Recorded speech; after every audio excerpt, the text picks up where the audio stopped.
Welcome to Resilient Saint Lucia, where we explore the innovations, solutions, and strategies that help our island thrive in a changing climate. Republic Bank, we're the one for you. Tourism is one of Saint Lucia's strongest pillars, supporting livelihoods, communities, and national development. But it is also one of the sectors most exposed to climate change.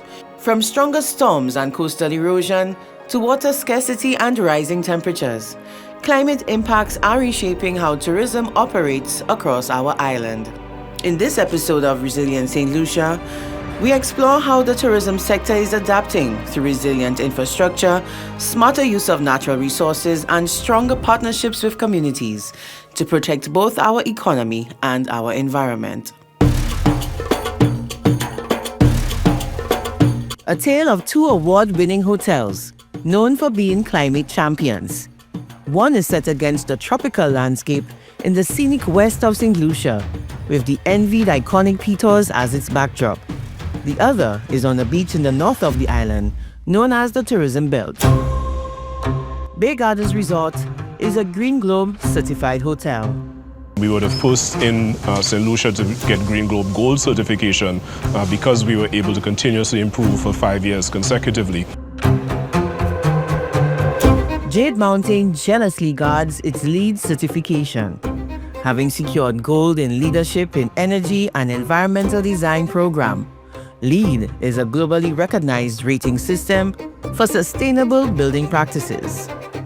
And to be certified at a gold level, especially back then when the LEED model was designed to evaluate a tower block in America and not a very organic building, it was a difficult thing. So we have to have internal environmental planning, we have to have a lot of external exposure. We have to produce an annual sustainability report, which we freely share on our websites and our identified stakeholders. The Caribbean is one of the most tourism-dependent regions in the world, and also one of the most climate vulnerable. Consequently, climate resilience has become an imperative for survival.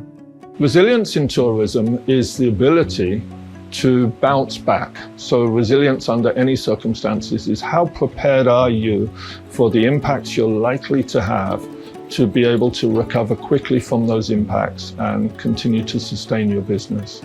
Time and time again, whether it be 9/11, hurricanes, COVID-19, we keep showing that we're resilient and able to adapt and come out on the other end of it stronger. The whole construction philosophy for Jade Mountain was to create natural sanctuaries, a place where people could escape from the world and be deeply connected with nature.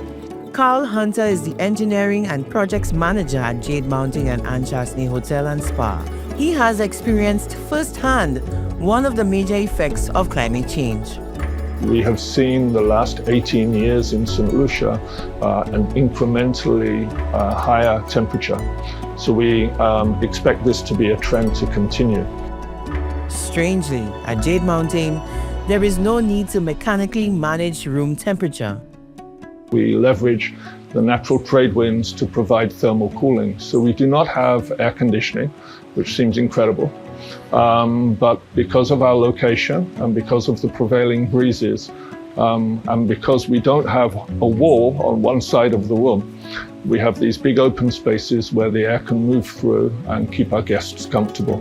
To maximize that comfort within the Jade Mountain rooms, we also have a swimming pool in each room for the guests to enjoy. Not to step away from our environmental philosophy of natural air for cooling, but to be more creative with the way that we're managing the engineering of the property and the advancing of the property to be able to continue business as normal and have our guests enjoy the comfort that they do.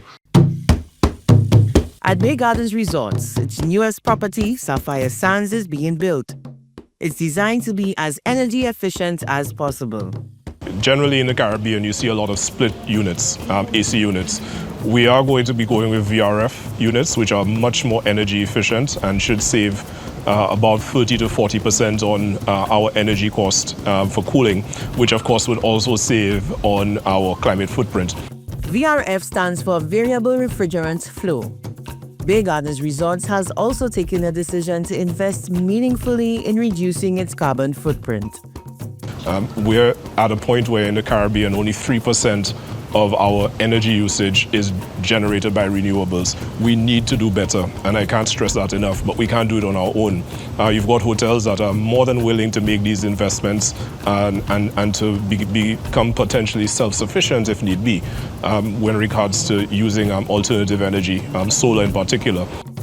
Both the public sector and the banks need to create the enabling environment to facilitate businesses willing to make the investments in building climate resilience in tourism, especially in the area of renewable energy.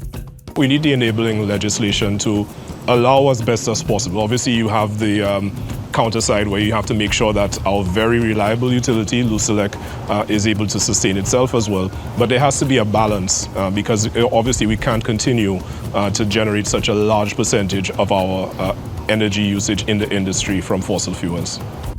The initial investment in renewable energy comes at a cost.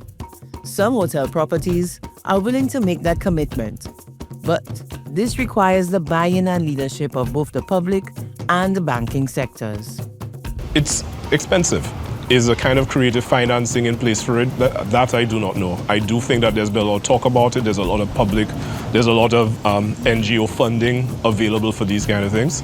But I still think that the banking sector, there's a bit of education needed from that standpoint. Because the reality is a lot of these investments do pay for themselves over time.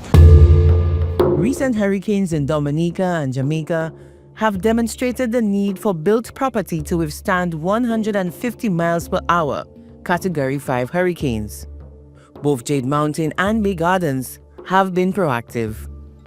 When we saw the impacts to Dominica in 2017 of the Cat 5 hurricanes, we reviewed our strength in circumstances such as that. And we realized that essentially our hurricane plan was designed to manage up to a Cat 3 hurricane. So we subsequently invested in creating 2 safe rooms with 150-mile-an-hour storm windows for Jade Mountain's guests to be very safely accommodated within a storm. And the same for Anne Chasnay. The conference room was converted and rebuilt with reinforced concrete to provide a Cat 5 hurricane. So certainly in terms of the building standards, we're not waiting for someone to enforce building standards on us. We are building to withstand as best as possible Category 4 and 5 hurricanes because we never know when one might hit. Insurance coverage is often overlooked and delayed, and this could determine whether a business survives a natural or man-made disaster. We've done our part, even at Bay Gardens, making sure that we look at all the different risks that could affect us and ensuring that we ourselves have the right insurance partners, but that we're also adequately insured. Because the worst thing is to be underinsured, and when you get the insurance payout, you realize that you don't have enough to rebuild to the standard that you were at before or today's standards. Or you don't have enough from a business interruption standpoint to continue to pay your employees and so on. Both Bay Gardens and Jade Mountain have been proactive in implementing other environmentally friendly practices.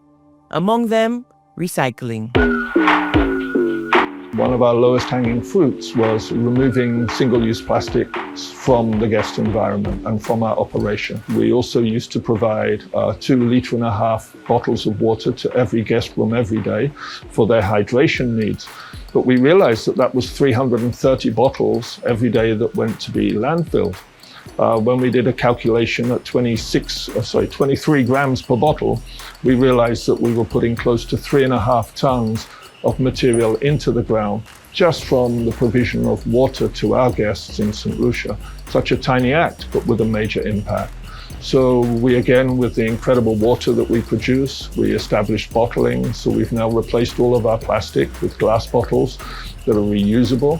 We have bulk garbage, galvanized steel, old lumber, stainless steel fridges, that really we have no choice currently but to landfill. So what we did is we networked with the informal recycling community within St. Lucia, and we identified the waste streams that have value to them. Both hotel properties recognize the power in numbers and are calling for a whole-of-country approach to exploring St. Lucia's potential and designation as a green destination. To have a more unified approach. I think each of us individually are pursuing sustainability and environmental initiatives in the way that we view them. However, coming together under a common umbrella, similar to what the St. Lucia Hospitality and Tourism Association's Environmental Committee provides, would help us advance at a more rapid pace and to have a unified approach. We're the most tourism-dependent region of the entire world, and really and truly, tourism resiliency is country resiliency. Because when we are resilient and when we're able to recover, it has a benefit on so many other sectors, agriculture and all other aspects of the economy and society that depends so much on tourism. But I think the opportunity that is being missed is branding our nation as a green destination of high integrity. The ability for us to pursue renewable energies en masse, if that happens, really would be a pivoting point for St. Lucia and allow us to focus nationally on achieving goals of being net zero and certainly having a very green-facing hospitality industry. You know, sustainability is just part of our ethos, because the reality is our ability to be here. We've been here for 30 years and we want to be here for 30 years, 100 years more. We have a responsibility to leave this world in a better condition than we found it. If we ignore this as a global issue, individually, we are almost powerless to fight. We're a tiny island, tiny destination, a small footprint for greenhouse gases. So we're not a contributor in any kind of a big way, not even a 1%. I think we're 0.0015% on our greenhouse gas contribution. A resilient tourism sector protects more than hotels and attractions. It safeguards jobs, communities, and the natural beauty that defines St. Lucia. By investing in climate-smart practices, protecting ecosystems, and planning for climate risk, tourism can continue to thrive in a changing climate. This has been Resilient St. Lucia. Stay prepared, stay informed, and be resilient.